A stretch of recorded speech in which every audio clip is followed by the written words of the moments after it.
สบายดีทุกคนวันนี้บาเต้พามาเบิ่งข้าวนาหยอดเนาะหลังจากที่หยอดได้14วันนะทุกคนเนาะข้าวก็จะขึ้นงามเนาะจะออกแต่ก็ออกบ่เบิดนะทุกคนเนาะเบิ่งคือแบบนาดำเนาะแต่ว่า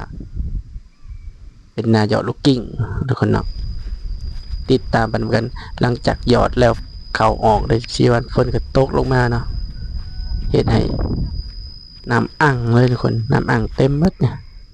คิดว่าถ้าฝนบ่ตกก่อนเนี่ยก็จะเขียวงามกว่านี้อยู่อันนี้ฝนตกลงมาใส่แล้วมันก็เฮ็ดให้น้ำมาหัดเนาะหัดเข่าก็สิบ่ขึ้นงามปานใดนะ